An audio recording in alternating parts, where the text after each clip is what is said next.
Hello, this is Erin with Joy in Pens and Paper, and it is time for a 3 Inks Thursday video. This is number 28 in this series, and in a 3 Inks video, we are going to look at 3 inks on 3 different papers using 3 different nib sizes, and then we have an opportunity to compare them. So the 3 papers for today are continuing the bank paper, Cosmo Air Light, and Tomoe River paper. And the Tomoe River paper is in a Galen Leather Co. Everyday Notebook. The 3 pens, again, continuing. There is I'm realizing they are out of order. A fine TWSBI Go, a medium, and a stub. And then I will use a Kakimori brass nib dip pen for doing my swatches. Additional tools that I have a white t-shirt to soak up the water after I rinse in this jar of water. I have an Inkapet to hold the ink samples. And the inks for this week, first up is a sample that I got in an ink swatch. It's there's a sample on a sample, but it's Pilot Iroshizuku Yamabudo.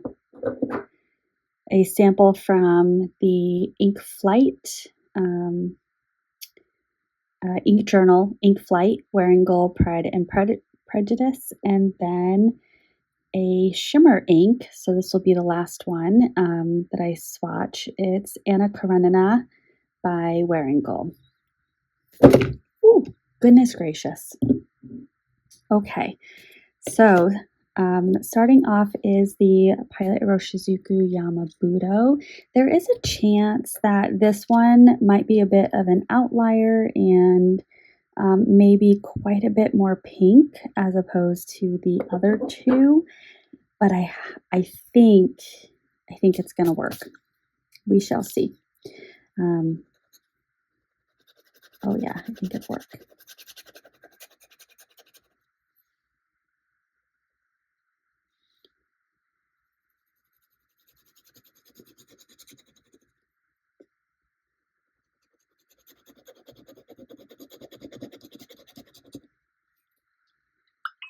Oh, that is such a lovely saturated ink.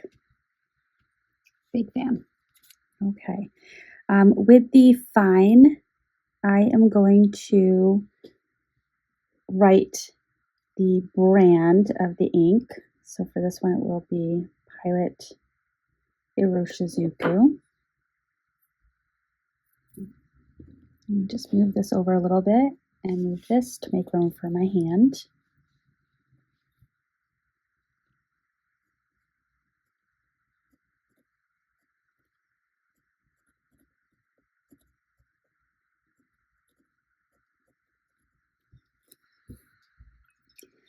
Now this ink I have inked up in a pen. I used it in a a Platinum Century 3776 with a fine nib. So it's because it's a platinum and a Japanese nib, it is very fine. And because this ink is so saturated, it was actually a really, really nice fit. So this is Yamabudo.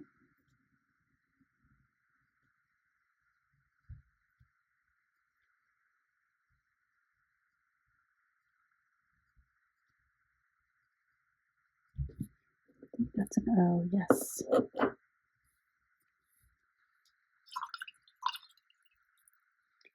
And then with it's going to be I'm going to have to be very careful and make sure I actually rinse between because it's so saturated.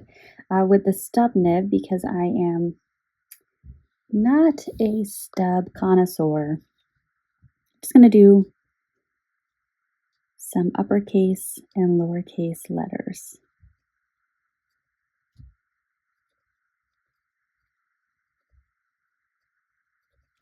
Ooh, that's actually not bad. I have done much worse with a stub nib. Okay, so that is ink number 1, and I can see a little bit, Yamabudo, I forgot about this, has a little bit of a gold sheen that comes out, so I can see a little bit of that. Next up is Wearing Gold, Pride and Prejudice. So I believe this is a very similar magenta ink. It might be a little bit more red. Sorry, there is a little hair, a little fuzz of some sort.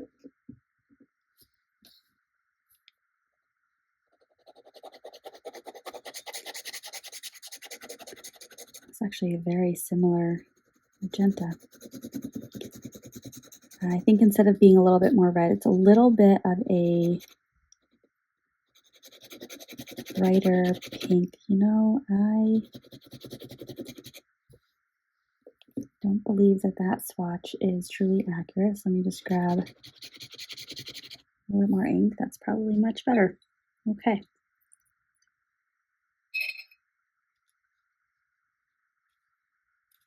Switching back to our fine nib. I always find dipping into an ink sample is kind of like playing the game of Operation. You're trying, at least for me, trying not to touch the sides.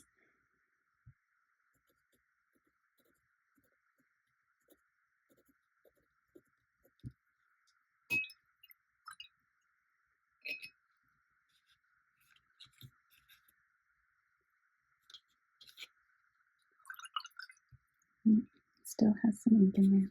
There we go.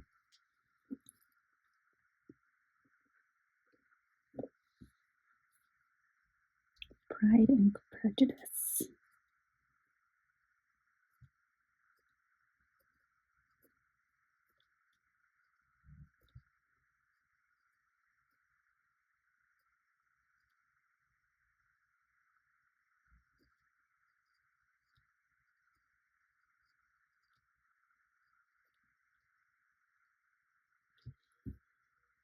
Ooh, that's a lot of ink right there. And I dripped it. Well, the Hot Mess Express has left the train station. Not really mad about it. Is what it is. I just want to make sure I don't get my white shirt in it.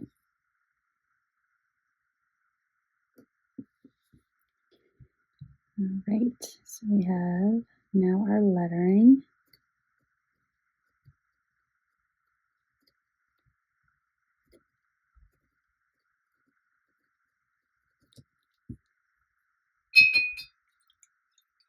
Yeah, so as that's dried down, it's leaning a little bit more purple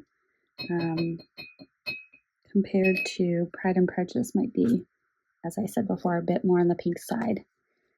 And I think next we're going to get more into the red. Now this has a red shimmer, which is just gorgeous. Gorgeous, gorgeous. I really like this ink. This was a gift from my husband. I'm not the biggest red ink user. I do think that there's a time and a place for it, but at least currently in my journey, I am real deep in the earth tones. But like I said, there is a definite time and a place. Ooh, that is looking orange compared to these two magentas. Very interesting.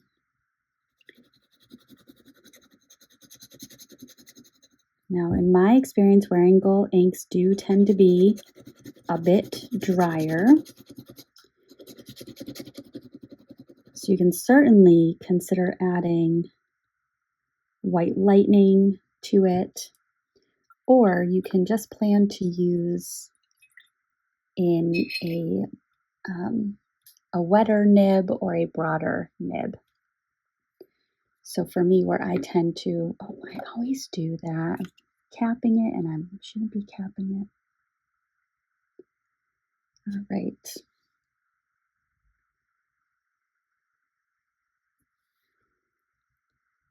despite Wearingeul inks being a bit drier, they are often absolutely gorgeous shades of color and really, really great properties in their ink. So it is very enjoyable in my experience to write with a Wearingeul ink as long as you have the right nib that it's in. Now, with this being a shimmer ink, I do often say this, I agitate it, but then as I do these swatches and such, the shimmer is going to settle at the bottom, so it would be logical that there wouldn't be a ton of shimmer in the writing sample.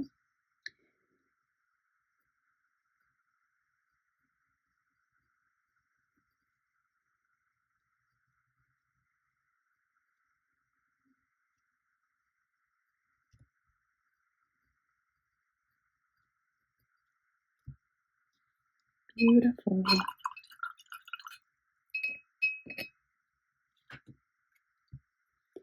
And then with the stub nib,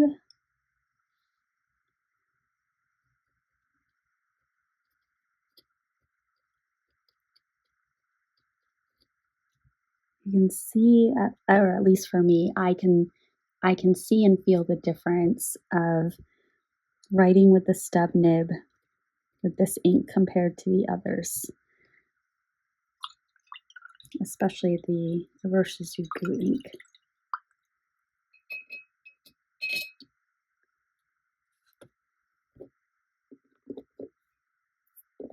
Ooh, messy fingers. That spot is still drying right there, but that is the Pride and Prejudice ink. All right, so looking at these colors, it's very interesting because again, I often say this, I use the Wearingeul swatch book that came in an ink flight, and these two colors do look fairly similar in this swatch, and then the Wearingeul Pride and Prejudice also seemed like a really nice fit for this exploration, and I would have predicted that the Pride and Prejudice would be kind of a light ink, the Iroshizuku would have been a medium, and the Anna Karenina would have been dark. However, and I don't know the type of paper that is in this swatch book, but on the Tomoe River paper, the Anna Karenina is really leaning much more red and almost an orangey red, which might be skewed because you can only see a little bit. But for me, I'm looking at another swatch page at the same time, and there is a chance that this is pulling my eye more towards the orange as I'm looking at this. I'd be interested to hear if you experience the same thing, kind of upon reflection. Were you viewing it a little bit orangey before I showed that other page, or did that kind of shift how your eyes were seeing it? The Yamabudo and the Pride and Prejudice are actually very similar as they're drying. There certainly is a slight leaning of purple on the Yamabudo versus pink on the Pride and Prejudice, but both of them also do have the gold sheen. The sheen on the Yamabudo on the Cosmo Air Light is almost verging on green with the color. And on the bank paper and the Cosmo Air Light, it's a lighter sheen, so it seems a little bit more clearly gold. Now, looking at the difference between the papers, you've got the bank paper where it's a relatively flat color, relatively uniform. The Cosmo Air Light, you do get some shading, but you can see right here and right here, that's a fingerprint of mine. I do fingerprints. I don't take the time. I tried to, but I actually had a lovely viewer who said now they've come to expect it, so I'm just done trying at this point. But you do still see, despite those two fingerprints, you see a little subtle shading. The Tomoe River is also relatively flat as well. Just got distracted. I am filming on my phone. A text message came in. One of my friends might be in labor, so I'm now going to focus on wrapping this up so that I can read those messages because baby Hudson might be making his appearance. Looking at the Pride and Prejudice ink, on the bank paper, the gold sheen is much more prevalent than the sheen is on for Yamabudo. But again, relatively flat color, little bit more shading is coming out in the Cosmo Air Light. And again, we're returning to a relatively flat color on the Tomoe River paper. But it seems like it's a slightly different shade between the bank and the Tomoe River. It's almost like the more saturated sections on the Cosmo Air Light paper is how the color swatch comes out in the Tomoe River, which is kind of fascinating. I'm really enjoying that difference.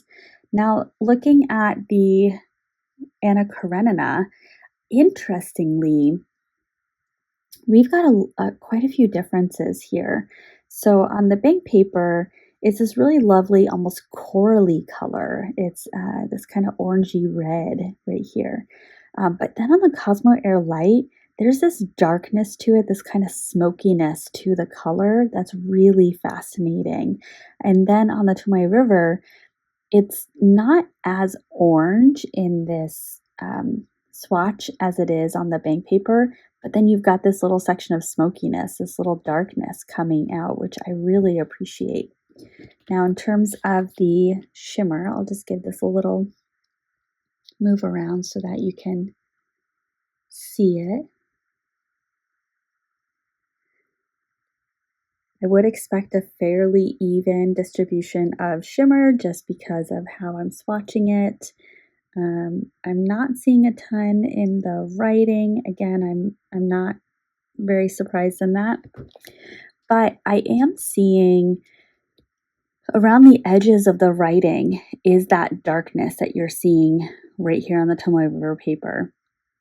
So that's a really nice depth to this ink that I'm really enjoying. So here are our 3 inks for the 28th segment of this. I hope that you enjoyed seeing these colors, and I will see you in my next one. Bye.